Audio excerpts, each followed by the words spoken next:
Hello, everyone, and welcome back to the Inquisitor. This is episode number 22. Last time we were captured by the cult, and they actually recruited us to steal the hosta from from Countess Isabella in order to descend into the Unworld and um and awaken the apparently slumbering Jesus Christ in order to lead him or have him lead the apocalypse, and spare all faithful members of, or all faithful followers of Christ, and create a new golden age, and blah blah blah blah. Amelia was able to find us, and today we're going to go talk with the Countess using a secret passage. So let's move. By the way, the fourth horseman of the apocalypse has entered the sky, meaning that it's very close. The apocalypse. And the rioting has only grown worse.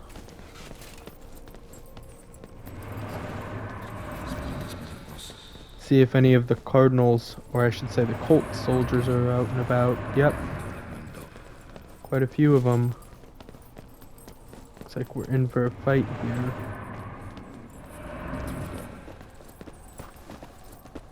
Nope. Bypassing it all right now, it's too important. Little secret there.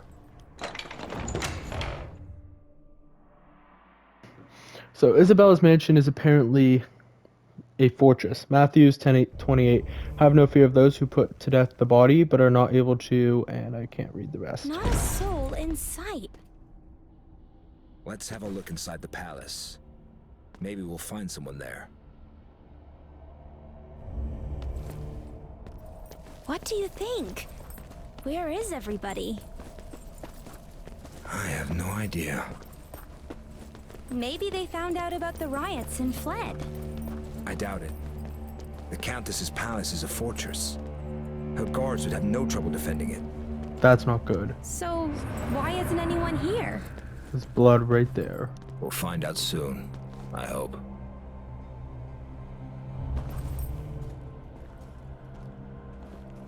Nontal. Leave it. The wound is not serious. What happened? It was Isabella. She's the vampire you've been looking for. The Countess.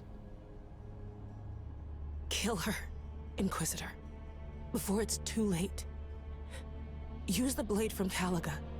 It's the only thing that can hurt her. The Cardinal took the Pugio from me. You'll find the Hasta in the secret chamber. Drive it through the Countess's heart. It's your only chance. Luckily, she only fainted. So there was a vampire all along. Find something that can be used to treat her wound. But whatever you do, don't enter the palace.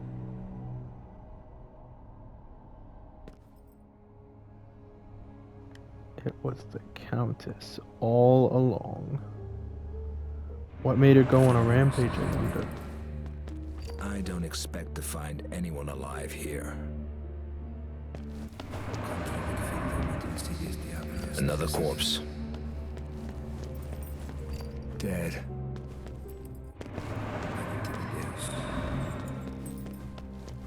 This one's dead too. The wounds look like those from a bear attack.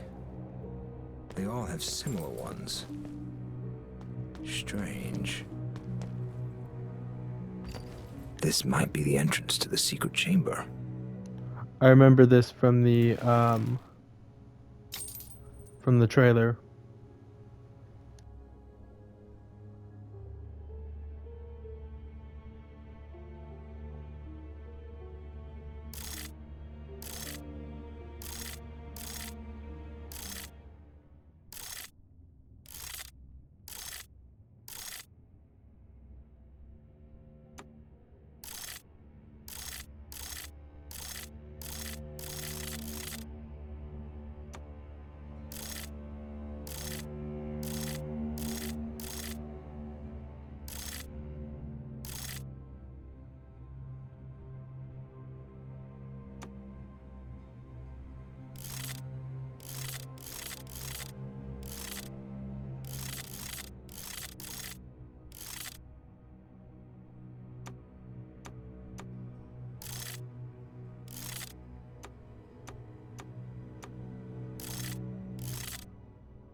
Is this not it? It looks to be it.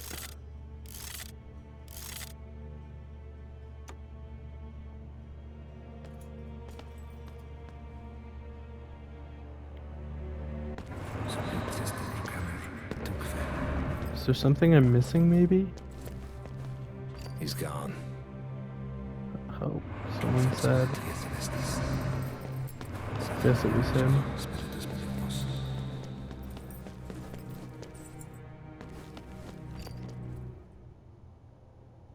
Let's go.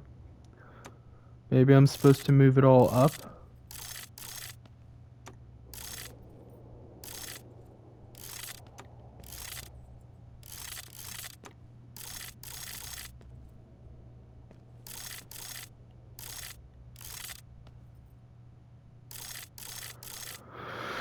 Now, should align down here.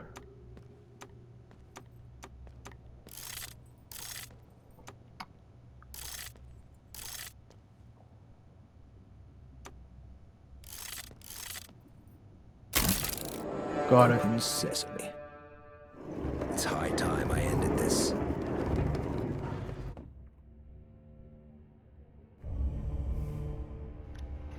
What about the hosta?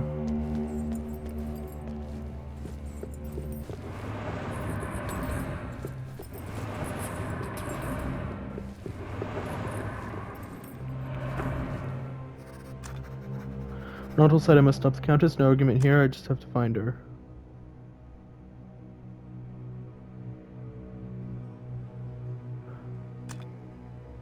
Nodal claimed the third bait was in the secret chamber.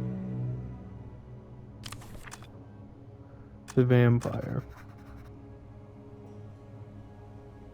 I was not expecting that. The Countess was the bloodsucker. Royklin's spirit lives in her alluring body. What became of her own soul, then? Probably sent to hell or the underworld. Amelia told me not to trust the three kings. She's got no cause to worry. I know what I'm doing. I told the scamp not to enter the palace. Meeting with the vampire could end badly for her. This turned out to be much more dramatic than just a simple vampire hunt. Ingvar implanted Royklin's soul in Liliana's body. It's a good thing I refrained from sleeping with her after the Mummers Parade, because in reality it would have been the old codger I'd be making love to. Thought alone is enough to turn my stomach. Ew. Yeah. No kidding. The old medic was poisoned. There was no hope for rescue, which is why Ingvar transplanted his soul into Liliana's body. He had died quickly, as she was the only one on hand. Royklin used Liliana's body and the necklace of the Countess's missing servant to acquire the Pugio, then he killed the harlot. The wound that Liliana suffered during the assault in the alley became a doorway through which her soul returned to her body. For some time, Royklin lost control of her mind. When Liliana saw the bloody dagger in her hand, she realized that she'd murdered the harlot and terrified threw away the Pugio. That's how the blade fell into my hands. Figure in a red coat. This was Liliana. There's not one person but three, Ingvar, the Cardinal, and Liliana, or rather Royklin. I did not see the faces, but I recognize the voices. It's they who committed all the murders. They called themselves the Three Kings. Ingvar, Royklin, and the Cardinal are followers of the heresy preached by the cult. Three Kings believe that Christ has fallen into lethargy. They wish to awaken him by offering the three blades from Calaga in the Unworld to the Savior. Cardinal admitted with admiration that I had learned a lot. However, he did stress that I didn't know everything yet. I suspect they will share the missing details with me. Pretty much did. Ominous clouds. They herald the coming of the four horsemen of the apocalypse. The fourth horseman-shaped cloud is certainly death. He was the only one missing. When it appeared in the sky, chaos took hold of the town. Enochian circle. A powerful magical circle wrought by angels in ancient times. It's to serve the performance of a summoning ritual, but I do not know who will be summoned or what. It was used by the cult's followers to summon the four horsemen of the apocalypse. The killings perpetrated in town were part of this diabolical ritual. Kidneys, liver, heart. I was right. The organs removed from the bodies of victims were used to feed a fallen angel. Okay, so they were used to feed the angel, not human sacrifice for the horsemen.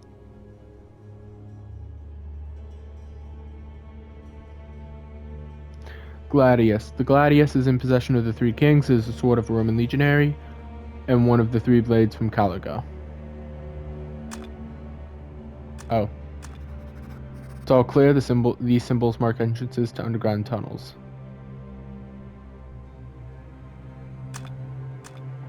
Dagger. I must admit that the dagger is an invaluable weapon in the Underworld. With its help, I can break free from the Merc's clutches. Quite a trick. The Cardinal took the blade from me when I was unconscious.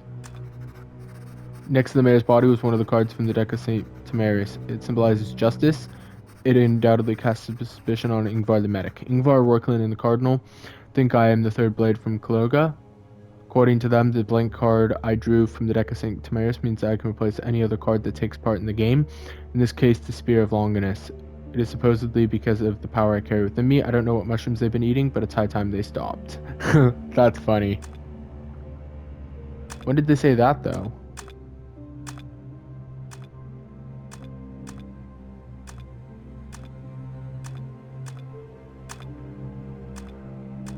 Okay, is it the murder victim that's the final one? Nope.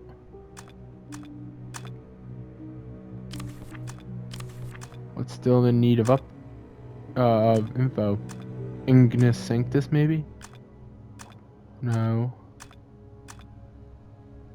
Oh, the Colt, of course. The mark of the Colt consists of 4 swords, arranged in the shape of an even-armed cross. It is the symbol of the 4 horsemen of the apocalypse. And of course, it's Isabella. No, it's not Isabella. It was the Countess's missing servant. She was sacrificed to someone by Ingvar, Rorklin, and the Cardinal. Alright, let's enter her secret chamber. Wonder why then she surrounded herself with all this stuff of Christ. Maybe as a bait? Or as a cover to throw off her suspicions of her. It would certainly explain why she ingratiated herself with the peasantry. Sea of blood. I can almost feel its taste.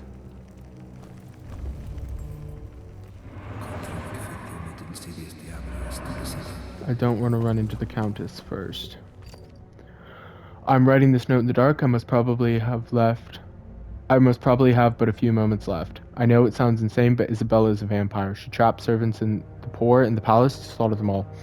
I don't know how many are still alive, but even if anyone still draws breath, they will inevitably suffer a monstrous death in her clutches. Everyone was stunned when they saw her transformed body. Even the Inquisitor sensed nothing shady while talking to her, and they supposedly sensed the presence of a misfit somehow. Isabella has apparently shed all vampiric symbols, as she feared detection. That would explain how she managed to survive for 1,500 years unexposed. Screams of people dying in ghastly agony are fading. Not a soul will remain. A shiver runs down my spine at the thought of what awaits me. Dead silence. I think I hear approaching footsteps and hissing. She's coming. I think this is the end. Jeez. How did she survive for 1,500 years?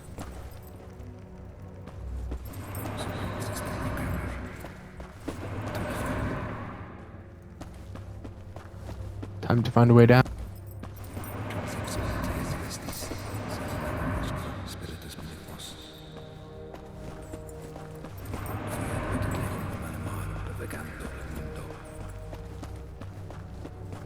Another old catacomb network.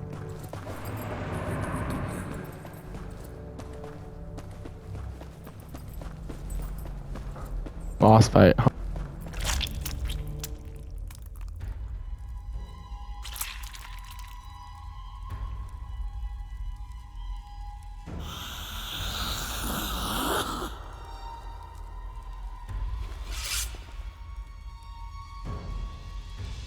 Here we go. Oh god, she's powerful. She's sensitive to fire. Well, that was quick.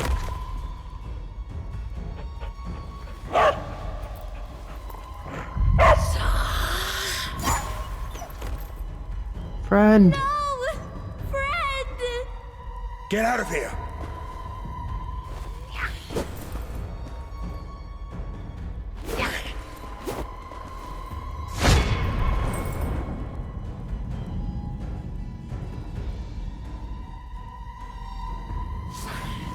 QTE? Nope. Struck in the back. I will die if I don't think of something quickly. Fire, you idiot. Or Shurskin, one of the two.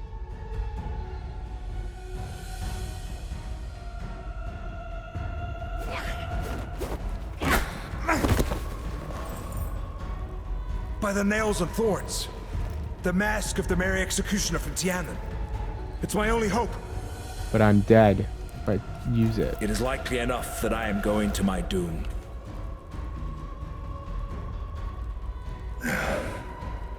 The last march of the Inquisitor.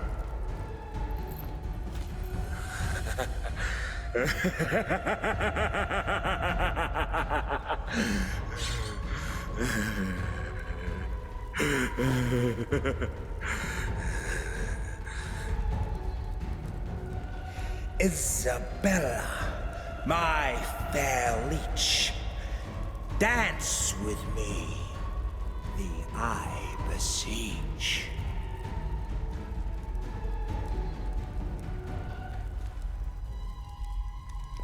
Here we go. Okay, I was trying to attack her, but like an idiot, I was using something totally weird. Let us end things on a jeer. The Countess dances on my spear.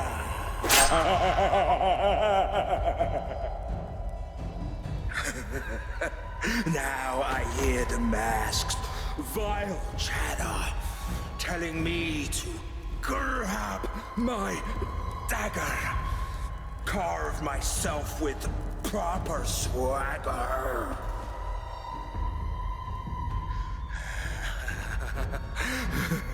The samurai, their way I'll follow. Soon my stomach I'll have hollowed. Alright, cute. You're scaring me, Inquisitor. Take off that mask and stop fooling around. That's the pickle that I'm in. I can't remove it without skin.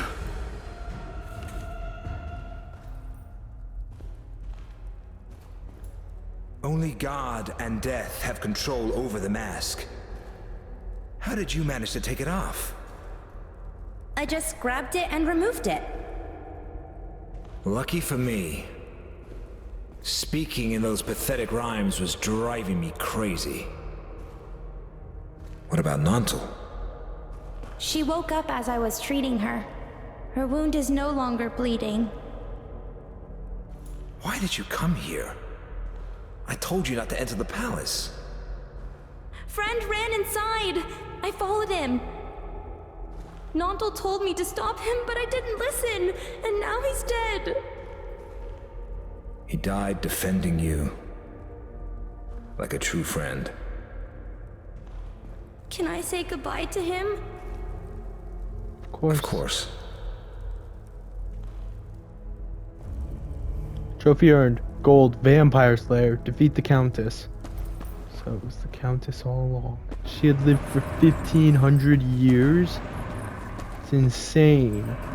Time to take the hosta. But does this mean I'm joining the cult then? Brothers and sisters, false Christians believe a rose sprung from Christ's blood on Golgotha. They claim that its flowers had 4 petals. That was the number of wounds that the Romans inflicted on the Son of God as they nailed him to the cross. It is true that a rose sprung on Golgotha. It is true that it sprung from the blood of Christ. It is also true that it had 4 petals, for we all know there should have been 5. Some of us saw the centurion in command of the legionaries raise his spear. It was clear that his intention was to end the Son of God's life by piercing his heart with the blade. That was the will of the Almighty God, but it did not come to pass. Christ listened to Satan's whispers. Filled with a thirst for vengeance, he descended from the cross, thus becoming Christ vengeful. But the divine plan can yet be fulfilled. All it takes is to give Christ his last wound. Search for a way, brothers and sisters, and trust only those who wear the mark of the Zabbath, symbol of a 5-petaled rose. That explains much.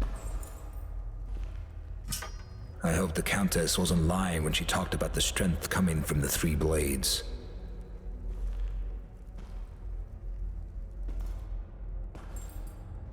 She still lives?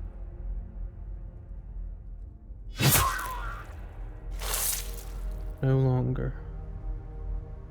Wonder... So many questions I have about her. She was a vampire for 1500 years. Why? Why did she change now?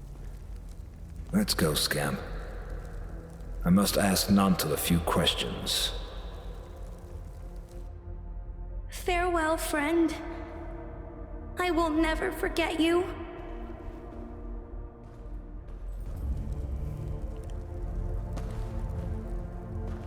We'll ask Nantal those questions, though, in the next episode.